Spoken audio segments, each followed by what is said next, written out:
본 영상은 유튜브 채널 KRTV 뉴스에서 제작하였으며 도움이 되셨다면 좋아요와 구독하기를 눌러주세요. 감사합니다. 지난해 6월 미 해군과 의회 사이에 미 핵추진 초대형 항모인 해리 트루먼함의 조기 퇴역을 놓고 논란이 벌어졌다. 미 해군이 1998년 작전에 투입한 해리 트루먼함을 중간 해결료 충전 및 정기 수리를 맞이하는 2020년에 조기 퇴역시키는 것으로 결정하자 의회가 반발한 것이다. 보통 항모나 구축함, 잠수함은 도입한 뒤 30년 이상 사용해왔다. 그런데 20여 년 만에 주력 항모를 퇴역시키겠다는 것은 매우 이례적인 조치였다. 트루먼함 조기 퇴역의 이유는 2020년부터 4년간 34억 달러나 드는 RCOH 비용을 절약해 유령함대 건설 예산으로 쓰겠다는 것이었다. 유령함대가 얼마나 중요하길래 미 군사력의 상징인 핵추진 항모를 조기 퇴역시켜가면서까지 예산을 확보하려 했을까? 유령 함대는 무인 수상함과 무인 잠수함 등으로 구성된 일종의 무인 함대다. 적이 레이더 등 감시망을 피해 은밀히 정찰 감시, 타격 등의 임무를 수행할 수 있어 붙은 별명이다.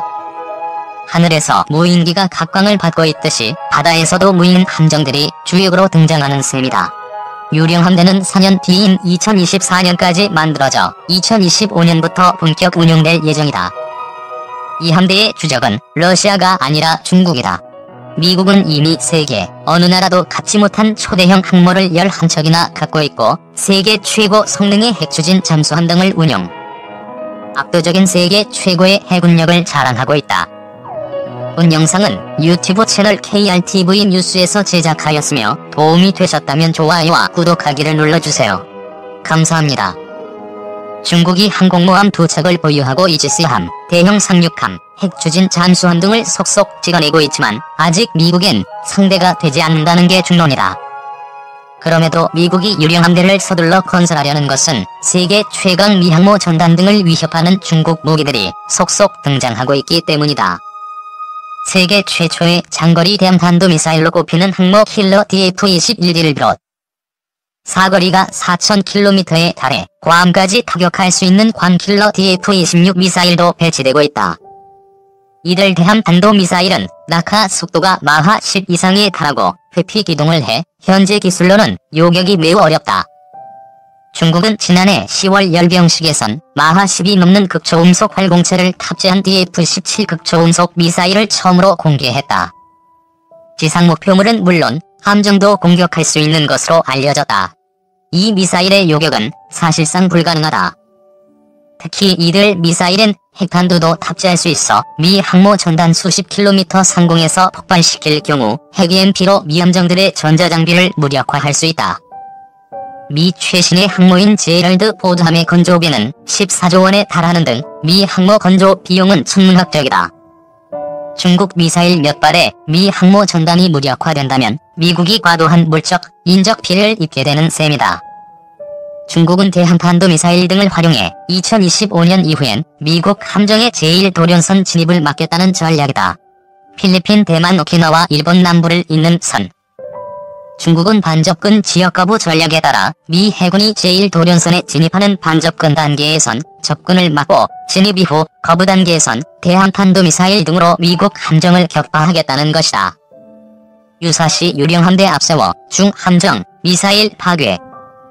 미국은 이에 맞서 유령함대를 앞세워 중국 함정과 미사일들을 파괴하고 유령함대 뒤에 포진하고 있던 항모 전단으로 나머지 중국 전력을 초토화한다는 전략이다. 특히 남중국해, 대만해 협등에서 미중 함정과 군용기들의 군사적 긴장이 고조되고 있는 상황이어서 유령함대가 최일선에서 활약할 시기가 앞당겨질 가능성도 있다.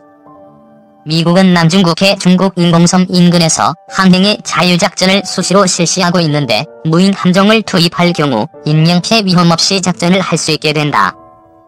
유령함대 계획은 지난 10여 년간 검토, 추진됐다. 하지만 지금까지의 과정이 순탄하지는 않았다고 한다. 미 해군 유령함대 건설단장인 캐세이 모톤 해군 소장은 영국 군사전문지와의 인터뷰에서 그동안 유령함대 건설 과정이 그리 쉽지 않았다면서 다음과 같은 문제가 주요 걸림돌이었다고 밝혔다. 우선 그동안 유인 수상함에 익숙한 해군 지휘부를 설득하는 것이 난제였다. 다음 문제는 기존 해군 임무와 역할을 어떻게 무인함에 부여할 것인가와 기존 항모, 순양함, 구축함, 프리기함, 연안 전투함, 연안 경비함 등과 다른 무인함정 유형을 어떻게 분리할 것인가였다.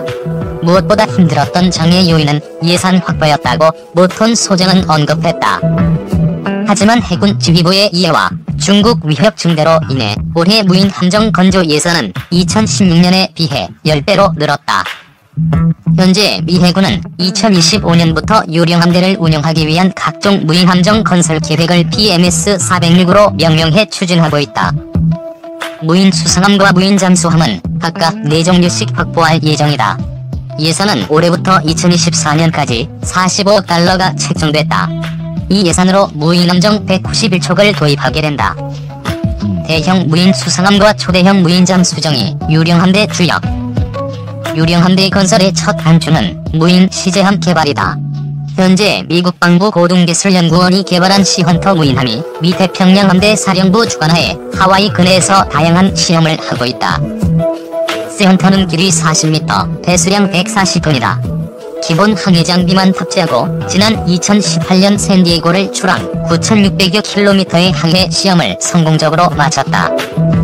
기존 시헌터보다 큰 이번함 시헌터 2가 건조 중이며 올해 안으로 미 해군에 인도될 예정이다. 시헌터2는 ON-AQS-20 및 ON-AQS-24 음향 탐지 체계를 탑재해 연안 대잠수함전 수행 능력을 실험할 예정이다. 미 해군은 시헌터 시험 결과를 토대로 연안 대기대전과 연안 대잠전 해군 작전을 수행하는 소형 무인함을 운용할 계획이다. 여기에 추가해 주로 200마일 배타적 경제수역 군해에서의 지휘 통제 통신과 전자전 임무를 수행할 중형 무인함 마크 41 미사일 수직 발사대를 갖춰 해상 타격 임무를 수행할 대형 무인함 등을 확보해 유령함대를 운용할 예정이다. 미 해군은 MUSV에 이지스 대공 방어체계가 탑재돼야 한다고 요구하고 있으며 일본 함은 2022년 진수될 예정이다. 건조 비용은 1억 6,700만 달러가 투입된다.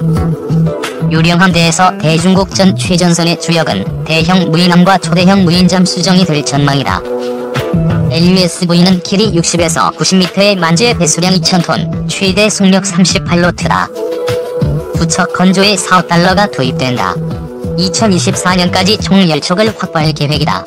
LUSV의 마크 41 수직 발사대에는 SM-2 대공 미사일, 탄도미사일 요격용 SM-3 미사일, 지상 타격용 토마호크 순항 미사일 등이 장착된다. 적은 비용으로 LUSV보다 훨씬 크고 비싼 알레이 버크급 이지스 구축함 수준의 무장을 하는 셈이다. 초대형 무인 잠수정은 중국 잠수함 킬러로 도입된다. 에코 보이저로 불리는 이 잠수정은 길이 15.5m, 배수량 50톤급으로 핵추진 공격용 잠수함보다 훨씬 작다. 하지만 핵추진 공격용 잠수함처럼 어뢰, 하푼 대한미사일, 토마호크 순항 미사일 등을 장착할 수 있다. 무인 자동화법으로 12,000km를 항해한다. 일반 잠수함보다 소음이 훨씬 작아 중국 해군의 음향 탐지기들을 무용지물로 만들 수 있다. 미 해군은 2024년까지 8억 달러를 투입, XLUV 9척을 건조할 계획이다. 우리나라도 소형 무인 수상정, 무인 잠수정 개발 중. 유령함대엔 사이버 위협 대응 등 넘어야 할 산들도 남아있다. 원격 조종 또는 자율주행으로 움직이는 무인 함정인 만큼 해킹 등 사이버 공격은 치명적인 위협이 될 수 있다. 미 해군은 미 본토에 설치된 중앙통제센터에서 유령함대를 통제하고 운용할 계획이다. 바다 위에선 5조 원짜리 꿈의 스텔스 구축함으로 불리는 주모할트함이 유령함대를 지휘한다. 주모할트함은 미 해군 구축함 중 가장 크지만 레이더에는 작은 어선처럼 작게 보인다. 유령함대와 함께 중국의 레이더망을 피해 작전할 수 있는 것이다. 유령함대는 유사시 제1도련선 내에 있는 우리 동해와 남해에서 작전할 가능성도 있다. 우리나라도 무인 함정에 대해 보다 적극적인 관심을 갖고 투자를 해야 한다는 지적도 나온다. 천안함 폭침 사건, 제2연평해전 등으로 인명피해가 발생했는데 서해 NLL 인근에 무인 함정을 배치해 작전하면 인명피해 위험을 피할 수 있다. 코로나 사태 이후 미핵 추진 항무루즈벨트함이 승무원들의 감염으로 사실상 무력화되는 사건도 생겼지만 무인 함정은 코로나 등 전염병으로 무력화될 일이 없다는 것도 장점이다. 현재 우리나라에선 해검, M서처 등 2종류의 무인 수상정이 군용으로 시험 중이다. LIG 넥스1에서 개발 중인 해검은 길이 8m, 무게 3톤, 최고 속도 시속 54km다.